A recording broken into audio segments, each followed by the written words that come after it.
আমি আজকে বক্তব্য দিচ্ছি এখানে আল্লাহর কসম, আমার এই সময় থেকে আমি যে কথাগুলো বলবো আগামী 5 মিনিট আমি শুধু বেনামাজি করে উদ্দেশ্য করে বলবো। কাকে উদ্দেশ্য করে বলবো? নামাজিরা নিজের উপরে নিয়েন না।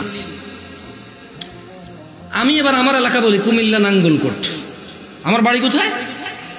কুমিল্লা নাঙ্গল। আমার এলাকায় ফজরের নামাজ 4 রাকাত। কয় রাকাত? জোহরের নামাজ 12 রাকাত। কত রাকাত? আসরের নামাজ 8 রাকাত। কত রাকাত? মাগরিব 7 রাকাত। কত রাকাত? একটু আমার সঙ্গে সঙ্গে বলিন, কেমন ভাল লাগে শুনতে। ঈশার নামাজ 15 রাকাত। কত রাকাত? 15 রাকাত। আমি প্রশ্ন করলাম আমার আম্মারে যে আম্মা ফজরের নামাজ 4 রাকাত কেমনে হইল? তো 2 রাকাত ফরজ। 2 রাকাত সুন্নত, 2 রাকাত ফরজ। কত হইল? আমি কইছি আম্মা ফজরের নামাজ তো ফরজ 2 রাকাত। এই ফরজের আগে 2 রাকাত সুন্নত আছে, কিন্তু এটাকে আলাদা করে বলতে হবে। এটাকে কি করে বলতে হবে? সুন্নাহ। আমি বললাম আম্মা জোহরের নামাজ কেমনে 12 রাকাত? ফজর আমি মেনে নিছি, সুন্নতে মুআক্কাদা 2 রাকাত আছে, ফরজ 2 রাকাত আছে। কত রাকাত হলো? এটাতে কোনো তর্ক করার কিছু নাই। তবে ফরজ কয় রাকাত? মানে কত রাকাত না পড়লে সে লোক কুফরি করেছে? 4 রাকাত না 2 রাকাত? মানে ফজরের নামাজ একজন লোক কত রাকাত না পড়লে কুফরি করেছে? 2 না 4? 2 রাকাত না পড়লে কুফরি করেছে। বুঝেছেন আসেনি? মানে 4 রাকাত না পড়লে যে কুফরি হবে তা না। আমি কিন্তু আগে বলেছি বেনামাজিদেরকে বলতেছি তোমরা নামাজকে ভয় পাও না। আমি এটা দায়িত্ব নিয়ে বলতেছি, অসুবিধা নেই। হ্যাঁ ইনশাআল্লাহ, ওকে। আমি বললাম আম্মা জোহরের নামাজ কেমনে গো 12 রাকাত? আমার আঞ্চলিকতা। আমার আম্মা সহজ সরল মানুষ, উনি খুব মাশাআল্লাহ নামাজি মানুষ, আল্লাহ ওনাকে কবুল করুক। তারপরও গ্রামের মানুষ যেমন হয় উনি ঠিক তেমনই, একবারে এক্সট্রা অর্ডিনারি কিছু না, ওকে। আবার একবারে নর্মাল না, ঠিক গ্রামের মা। উল্টাপাল্টা গুলো আগে মারতো ধরে, হ্যাঁ একবারে ঠিক গ্রামের মাই। ঝগড়া হলে দেখা যায় আরেকজনের দোষ, মাই দিত আমগো আমার ভাইদেরকে, তুই গেছুস কে? ঠিক ওরকমই আমার আম্মা। তো কয় যে বড় সুন্নত 4 রাকাত। কোন সুন্নত 4 রাকাত? ফরজের আগে। ফরজ 4 রাকাত। কত হইল? কইলাম আম্মা ঠিক আছে 8 পাইলাম। এরপর ছোট সুন্নত 2 রাকাত। কত হইল? কইলাম আম্মা 10 পর্যন্ত কিন্তু আমি বুঝছি, কারণ এখানে 6 রাকাত সুন্নতে মুআক্কাদা আছে। বাকি 2 রাকাত কেমনে এসে 12 রাকাত জোহর নামাজ হইল? 2 রাকাত নফল। আমি আমার নফলের তো কোনো হিসাব হয় না। 4 রাকাত নফল করে তো তাহলে জোহর নামাজ 14 রাকাত করা যাবে। কারণ যদি নফল 2 রাকাত অ্যাড করে যদি জোহরকে 12 বানানো যায়, তাহলে আরো 2 রাকাত নফল অ্যাড করে 14 বানানো যাবে। কই কেমনে? আমি কিছু যেমনি 2 রাকাত অ্যাড হইয়া 12 হইছে, এমনি 2 রাকাত অ্যাড হয়ে 14 হবে।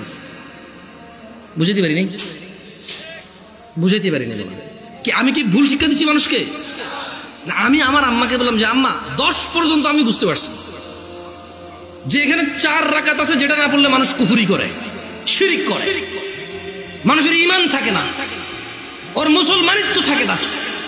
আল্লাহ নবী বলেছে মুশরিক কাফের আর মুসলমান মুমিনের মধ্যে পার্থক্য হচ্ছে নামাজ। এ হলো জোহর 4 রাকাত না পড়লে এই লোক আর এই হিন্দু বৌদ্ধ খ্রিস্টানের মধ্যে পার্থক্য তেমন কিছু থাকে না। কিন্তু আমি আমার আম্মারে বললাম যে আম্মা বাকি 6 রাকাত সুন্নতে মুআক্কাদা, এটার বিশাল বড় বেনিফিট আছে, আমি ওই বেনিফিটটাও বলবো ইনশাআল্লাহ। বললাম আম্মা 12 কেমনে হইলো তাইলে? তোরে আমি আগেও বলছি 2 রাকাত নফল 12 রাকাত। বললাম আম্মা নফল অর্থ বেশি। নফল অর্থ কি? আরবিতে নওয়াফিল বলে, জিয়াদা বলে। কি বলে? এই গাজীপুরে কেউ বিদেশ থাকে, সৌদি আরব, দুবাই, ওমান, কুয়েত এগুলো থাকে। আমাদের এদিকে প্রচুর প্রবাসী আছে, ওরা আরবি বোঝে। আছে কেউ এখানে প্রবাসী? زيادة أنت معلوم زيادة يا أخي؟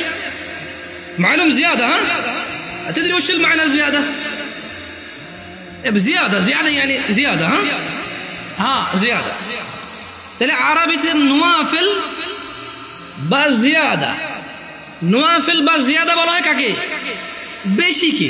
আচ্ছা নফলের কি কোনো সময় অথবা রাকাত নির্ধারণ আছে ইসলামে? নাকি যখন খুশি কয় রাকাত? 2 যত খুশি, মাকরু ওয়াক্ত ছাড়া যখন খুশি। Right or wrong? আমি বললাম আম্মা তাহলে তো এটা তো মানুষের উপরে, হ্যাঁ নফল পড়বে কেন? যে লোক ফরজ নামাজ পড়েনি তার নফলগুলো আল্লাহ তাআলা কিয়ামতে যদি ওর নামাজে ঘাটতি থাকে ইনশাআল্লাহ ফরজের জায়গায় আনবে। আমরা জানি এটা, আমরা এটা মানুষকে বলবো, কিন্তু আমরা জিনিস যেটা যা ওটাকে তাই বলবো। আমরা প্রত্যেকটা জিনিস স্পেসিফিক করব, আর প্রত্যেকটা জিনিসের বেনিফিট আমরা বলবো, ঠিক আছে না? আমি বললাম আম্মা যেই নিয়মে 2 রাকাত নফলকে আপনি জোহর কইছেন, ঠিক ওই একই নিয়মে 4 রাকাতকে জোহর বলা যাবে, 6 রাকাতকেও জোহর বলা যাবে। কারণ আপনি যদি বলেন যে 4 রাকাত নফল কয়ে কেমনে জোহর সহ্য হবো, তাহলে আপনি আমারে বুঝাই দিতে হবে কেমনে 2 রাকাত নফল হয়ে জোহর বার হইল। বুঝাইতে পারছি? আমি তো আম্মা আপনি তো বুঝাইতে পারবেন না, কারণ নফলের তো কোনো মানে ফরজের সাথে অ্যাটাচ করা যাবে না। নফল খাস কিছু না, মানে নফল যেমন ফরজ জোর আমরা দুপুরে পড়ি, আসর আমরা সূর্য হেলান দিলে পড়ি, মাগরিব সূর্য অস্তে পড়ি, রাতে আমরা ঈশা পড়ি, সূর্য উদয় আমরা ফজর পড়ি, সকালবেলা সূর্য উদয়ের আগে। তো নফলের তো কোনো টাইম নাই, যখন খুশি পড়বে মাকরু সময় ছাড়া। আচ্ছা কি আপনারা বিরক্ত হচ্ছেন নাকি? এবার আসি আমার এলাকার ঈশার নামাজ 15 রাকাত কেমনে। আগে একটু আপনাদের গাজীপুরের 9 রাকাত কেমনে এটাই শুনি। এই আমি কি বিভ্রান্ত করতেছি জাতিকে? আমি আগেই বলছি আমার কথাগুলো বেনামাজির জন্য। কার জন্য? বেনামাজি। আমি বলবো সবকিছু ব্যাখ্যা দিচ্ছি ইনশাআল্লাহ। গাজীপুরের 9 রাকাত কেমনে কে ব্যাখ্যা দিব? আমি তো জানি না 9 রাকাত। আপনি পারবেন? কোন 9 কেমনে এটা কোন আগে, পরে আমি 15 কেমনে ওটা করব। 4 ফরজ, সুন্নতে মুআক্কাদা 2, তাহলে 6 হলো। হ্যাঁ, ভিতরে 3 রাকাত 9 রাকাত। মাশাআল্লাহ ভালো। জোহরটা 12 কেমনে? ওই নফল 200, ঠিক না? তো ঈশায় নফল আনলেন না যে? আমার এলাকায় ভাই এই 2 নাম্বারই করে নাই, জোহর নফল 2 আনছে, ঈশাও 2 আনছে। ওরা মানে কোন নামাজে কি করে নাই। না না না, আমি কি ওদেরকে মজা করতেছি? আমরা নামাজ পড়তাম না, এই মানুষগুলো আল্লাহ ওদেরকে বেহেশত নসিব করুক, ওরা প্রত্যেকটা নামাজের সাথে আমাদেরকে নফল নামাজ পড়তে উদ্বুদ্ধ করেছে। ওরা চিন্তা করেছে যে যদি 2 রাকাত পড়তে বলি, এই অনেক বছর থেকে নামাজ পড়ে না, ইনশাআল্লাহ এর কবরের তলে ঘাটতি হবে, ঘাটতিটা পূরণ করবে ইনশাআল্লাহ। ওই নেক নিয়তে কিন্তু বলছে। শোনেন, আমি বুঝি না তা না, কিন্তু ভুল বুঝিয়ে না আমার, আমি আগে বলছি। বাট আমি চাচ্ছি যারা নামাজ পড়ে না ওরা তো ভয় পেয়ে যায় 15 শুনবে। আমি বুঝতে পারছি না পারি নাই। এই ছোট ভাই তোমরা কিন্তু খুব বিশৃঙ্খল, তোমাদের বড়দের উচিত তোমাদেরকে সামলানো। তোমরা মেলায় আসোনি ছোট ভাই, তোমরা মেলায় আসোনি, তোমরা জীবন ব্যবস্থা শিখতে এসেছো, আগামী জীবন কিভাবে যাপন করবে সেটা শিখতে আসছো। তোমরা মেলায় আসোনি। যাই হোক, বাচ্চাদের দোষ দিয়ে লাভ নাই, মাহফিল কমিটির বেশিরভাগ জায়গায় গরু জবা দিয়ে বিরিয়ানি খাওয়ায়, এটা একটা উৎসব না। সব পোলাপান খেলবে, দুল অসুবিধা কোথায়? ওরা যদি বুঝতো এটা একটা শিক্ষণীয় জায়গা, একটা ক্লাস হবে এখানে, একটা সেমিনার হবে যেখানে মানুষ ন্যায় অন্যায়ের পার্থক্য করবে, ওরা এটা করতো না।